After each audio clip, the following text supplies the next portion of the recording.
Welcome back to the Wolverine saga, because there's a movie by Wolverine. It came out.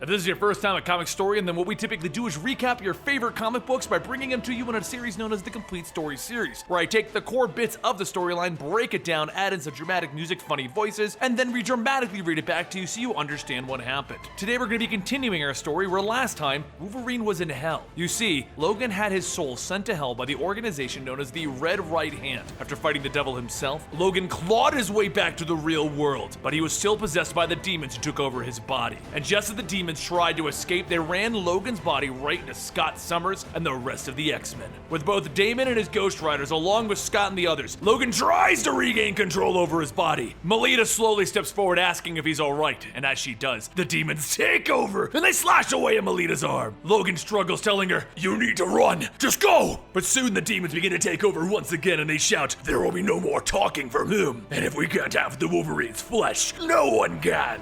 The demons begin forcing Logan into stabbing and ripping himself apart. The Mystique then asks, why isn't Logan back to normal yet? And Damon tells her that the spirits possessing him aren't giving up without a fight. Demons can kinda be like that. Scott asks Damon, what is going on? Has Logan killed anyone yet? And everyone remains silent, and Scott asks again, so finally Mystique tells him, yes. Melita then asks, please Mr. Cyclops, these men have to finish what they're doing, it's Logan's only hope. But Damon says that he's afraid that they are finished. The spirits have dug themselves in real deep, and now it's up to Logan to fight his way out. Inside of Logan's mind, he begins to wake up in a field asking, where am I? The demon horde looks over him telling him, we hope you don't mind, but we've made ourselves at home while you were gone.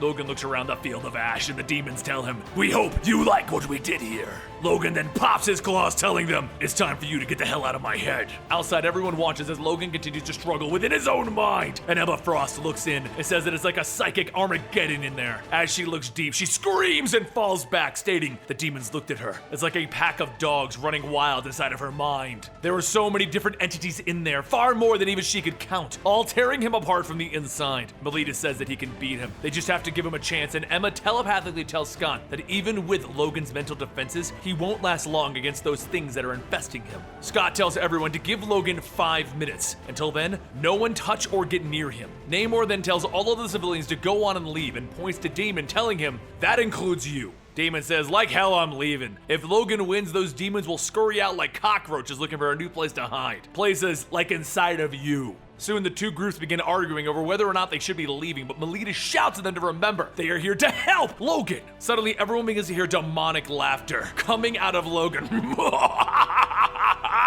And the demons tell them, you've all come here to save your friend, but instead, you're going to die by his hand. He pops his claws, and now the claws begin to burn with hellfire. And Scott tells Damon that if he wants to take point, then be his guest. Logan charges through one of the Ghost Riders, and he stabs his claws into the next, and Damon tries to stop him with a fire blast, but Logan just turns, grabbing him and throwing him into a traffic light. Scott gives the order for them to go, and Logan continues destroying everything in his path. While everyone gets into positions, Emma Frost tells Scott that he cannot be controlled anymore. He's already killed before, and he'll do it again. He would want him to end this. Scott radios to Magneto and tells him to do it. So Magneto begins to lift Logan, stating that he will try and make this quick. And Logan begins to scream!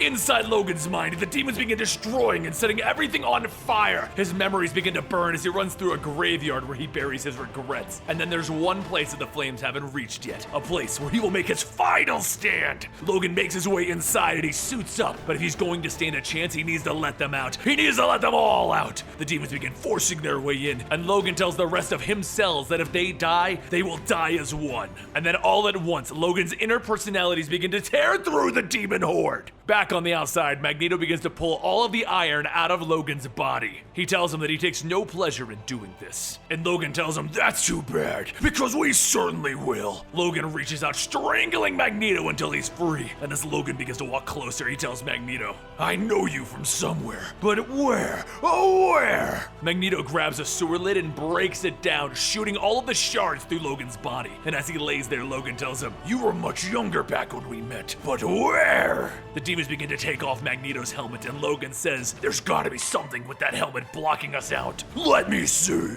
Suddenly, Magneto's vision begins to change, and before him stands a Nazi soldier, and the soldier tells him, that's right, this is where we met. Logan tells Magneto, you can sit there and cry now, but where is your other friend? Oh, never mind, here he comes. Namor charges through the traffic, grabbing Logan and launching the two of them into the sea. Scott and Emma head over to the shore, but as they get closer, Emma says that she can sense the water boiling. Logan is burning Namor underwater. Scott tells her to focus, and then she tells him that it's over. The two watch as Logan gets up onto the water's surface, and he starts walking back towards them. As Scott charges in, he shouts for Emma to go to plan B. He'll hold him off until they get here. So Emma makes a connection with Dr. Nemesis, asking if he copies. Nemesis tells her to quiet down. He can hear her without her shouting into his head, but they're on their way.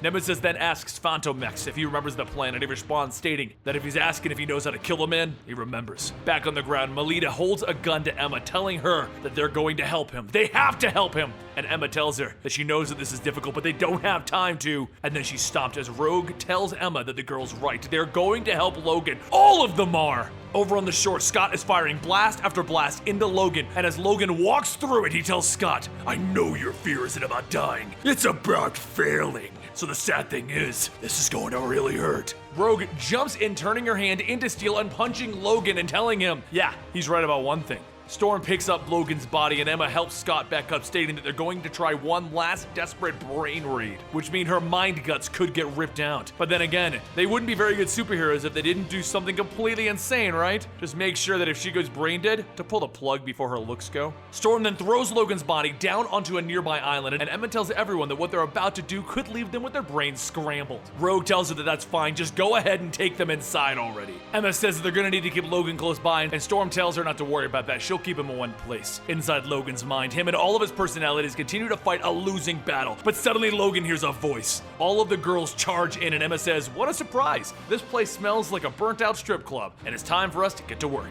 But while the girls charge in and aid Logan in battle, there's another person wandering around inside of Logan's mind. The figure says that Logan will die here unless he opens up one last door, the one that he buried deepest underground. Nightcrawler says that he's sorry for doing this, but this is the only way to save him from hell. And he pushes open the doors that have the Phoenix symbol hanging above them. Outside of Logan's mind, Nemesis and Fantomex arrive, and as they watch Storm, Nemesis says that that's his kind of woman. Fantomex says that perhaps they should focus on the task at hand. They do have a dear friend to kill. And as they get closer, Storm tells them to get back. She has this under control. Interfering could put them at great peril. Nemesis fires his gun, telling her never mind. She's too bossy for him. And the blast tears part of Logan's face away. So Storm asks him, what are you doing? And Nemesis says, shooting him in the face. She then asks, with what? And he says a little bubonic plague, mouth cancer, a dash of flesh-eating bacteria. Back inside, Logan and the rest of them begin to fight off the demon horde. And while killing one demon, Melita tells Logan that she understands why he likes this so much. And Logan tells her, come here. And he kisses her. And Jubilee tells him that's right. But stopping to make out is not really helping out her situation. Rogue calls out that they are losing too much ground, and Logan tells everyone to get out. This isn't your fight. But before anyone can move, the ground begins to shake and tear apart. And as the dust begins to settle, everyone finds themselves at different parts of Logan's mind where he's locked things away. Emma looks at a door labeled sexual fantasies. And as she looks in, she says that she knows she's going to regret this. The door opens and Emma sees several women, one of which is her.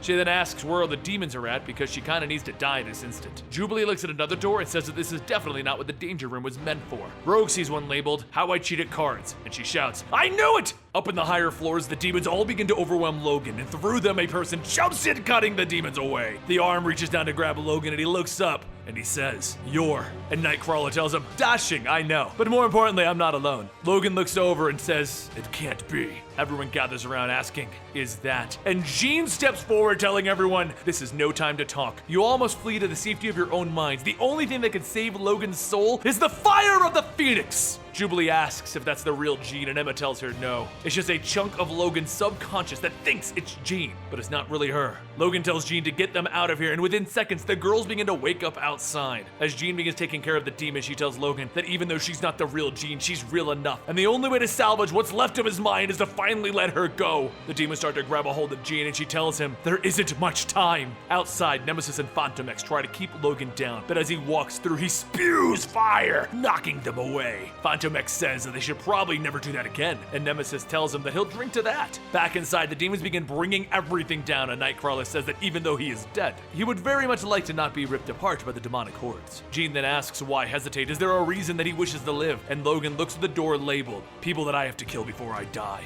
And he tells her, you bet. Outside, the demons begin to weaken as Scott stands over Logan telling him that he's sorry. But before he can fire, Logan falls to the ground stating, Jean! Nemesis shouts for him to fire, but Scott waits. And then the black energy begins to shoot away from Logan's body and he hears the voices asking if he's okay. Logan gets back up and he tells everyone, I could sure go for a drink. Feels like my throat's been on fire. Afterwards, he goes to see Colossus over in Utopia to make sure he's doing okay. But before leaving, Melita tells him that he doesn't have to do this, and Logan tells her to just stay here until he gets back. Scott then stops him asking if he's got a minute. Logan tells him not to worry, he doesn't blame him for what he had to do, and Scott tells him it's not about that. It's about Jean. He said her name just as he was waking up. Logan says now isn't the time for that. It's just something that he doesn't want to be a part of. Back inside of Logan's ruined mind, everyone begins putting things back together. One of the personalities says one of the others said that there's something that they needed to do first before that. And the personality asks who. And the other points at the Berserker personality. The Berserker begins writing something on the wall with blood and then he steps away. And they see Logan's next objective. The word revenge is written there.